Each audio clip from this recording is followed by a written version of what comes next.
Konkani flavour या चॅनलचे सर्व व्हिडिओचे update मिळवण्यासाठी आजच चॅनलला सबस्क्राईब करा आणि बाजूला बेल आयकॉनवरती प्रेस करायला विसरू नका. नमस्कार, मी शुभा तुमचे आजच्या रेसिपीमध्ये खूप खूप आणि मनापासून स्वागत करते. भारतात वेगवेगळ्या जाती धर्माचे लोक राहतात, त्यामुळे त्यांच्या खाण्याच्या सवयी वेगवेगळ्या आहेत आणि त्यातून शाकाहारी असणाऱ्यांना तर नेहमीच प्रश्न पडतो की काय हटके करावे आणि त्यात जर एखादा विशेष दिवस आला तर काहीतरी झणझणीत खावेसे वाटते. म्हणून मी आज तुमच्यासाठी घेऊन आली आहे पनीर मसाला. चला तर माहिती करून घेऊया स्पेशल पनीर मसाला कसा बनवायचा ते.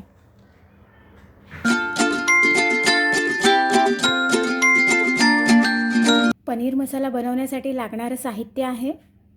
इथे मी घेतलं आहे आलं लसूणची पेस्ट घेतली आहे, मीठ घेतलं आहे, पनीर मसाला, लाल मिरची पावडर, धना जिरा पावडर, हळद आणि हा आहे किचन किंग मसाला, जिरं आणि ही तमालपत्राची पान आहे. इथे मी बारीक असे कांद्याची पीस करून घेतले आहेत. हा एक कांदा आहे आणि याचे असे चौकोनी पीस करून घेतले आहेत. तसेच इथे मी सिमला मिरचीचे पण पीस करून घेतले आहेत. इथे थोडं बटर घेतलं आहे, तेलही वापरणार आहे आणि बटरही वापरणार आहे. हे पनीरचे असे क्यूब करून घेतलेत. टोमॅटो, कांदा आणि काजू. आता बघूया आपण पनीर मसाला कसा तयार करायचा. पहिल्यांदा आपल्याला हे जे पनीर आहे हे पनीर मॅरिनेट करून घ्यायचं आहे.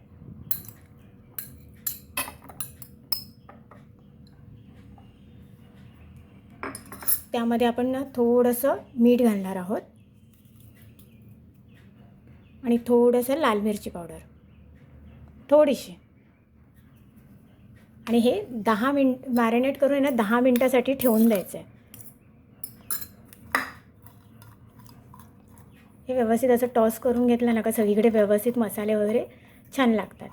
हे 10 मिनिटासाठी असंच ठेवायचं. याच्यामध्ये जरासं आपण लिंबू पिळून घेणार आहोत, जास्त नाही, थोडासा.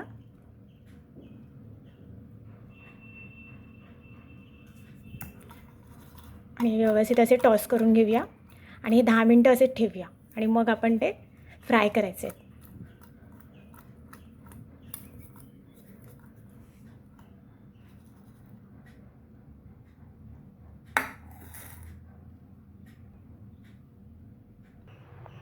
इथे मी कढई गरम करून घेतली आहे. यामध्ये सगळ्यात पहिल्यांदा जर आपण आहे ना पनीर फ्राय करून घेणार आहोत, त्यासाठी मी थोडंसं तेल घालते आणि यामध्ये आता आपण हे पनीर घालून फ्राय करणार आहोत. बघा,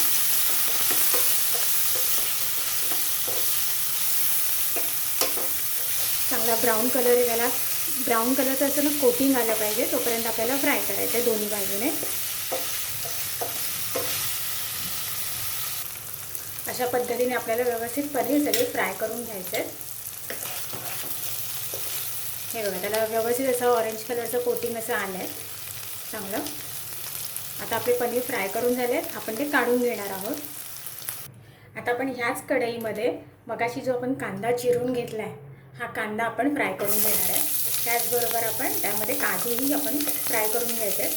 थोडंसं गोल्डन ब्राऊन कलर येईपर्यंत आपल्याला ते व्यवस्थित फ्राय करून घ्यायचं आहे. मी आता एक्स्ट्राचं तेल वापरत नाही आहे, कारण ऑलरेडी पनीरचं त्यामध्ये तेल आहे, म्हणून मी तेल नाही घालत आहे.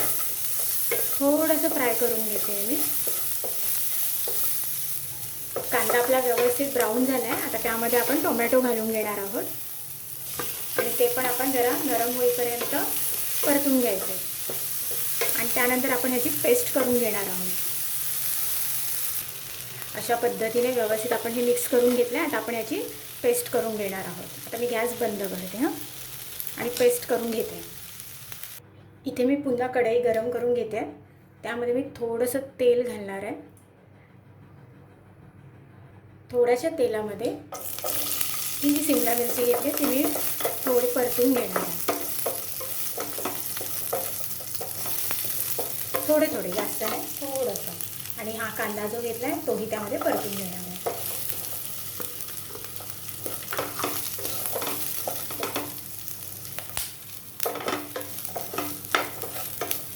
सिमला मिरची आणि कांदा आपला परतून झाला आहे. मी आता तो काढून घेते.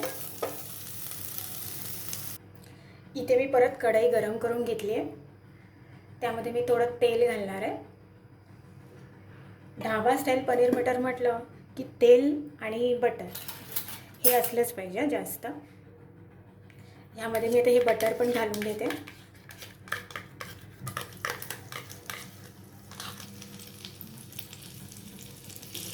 यामध्ये मी घालणार आहे तेजपत्ता आणि जिरं.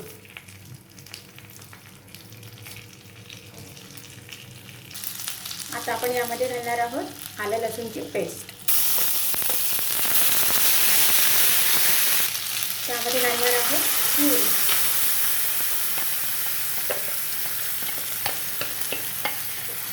आणि हे व्यवस्थित मिक्स करून देणार आहे. व्यवस्थित फ्राय करून घ्यायचे. आपण जरी कांदा आणि टोमॅटो जरी पहिल्यांदा फ्राय करून घेतले तरीही व्यवस्थित हे फ्राय करायचे.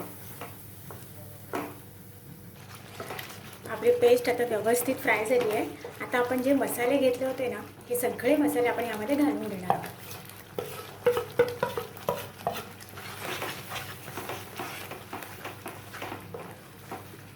यामध्ये ना काजू हे ऑप्शनल आहेत. जर तुम्हाला घालायचे असतील तर घाला, पण पनीरची कुठली पण डिश बनवताना मी घालते म्हणून मी आताही वापरले.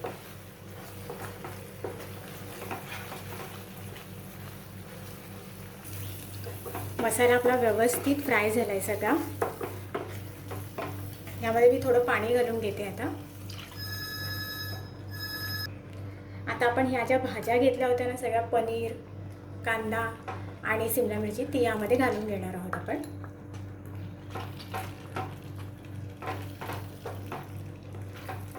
आणि व्यवस्थित मिक्स करून घ्यायचे. आता मी याला ना 5 मिनिटासाठी झाकण लावून ठेवते. 5 मिनिटं झालेत. आपण झाकण काढून बघूया. वा, मस्त झाली आहे. पण ही जास्त सुकी झाली आहे म्हणून मी काय करणार आहे, त्यामध्ये थोडं पाणी ॲड करणार आहे.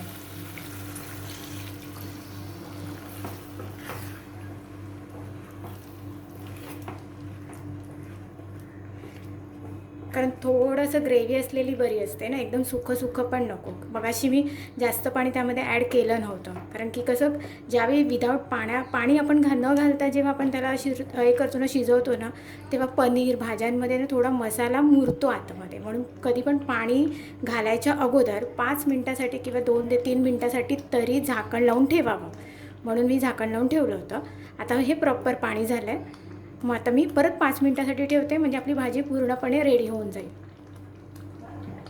अशा पद्धतीने 5 मिनिटांनी आपण झाकण काढून बघूया, आपली भाजी तयार असेल. 5 मिनिटं झाली आहेत. आपण झाकण काढून बघूया. वा, मस्तच झाली आहे भाजी. जबरदस्त, कसला एकदम भारी लुक आला आहे आपल्या पनीर मसाल्याला. क्या बात है.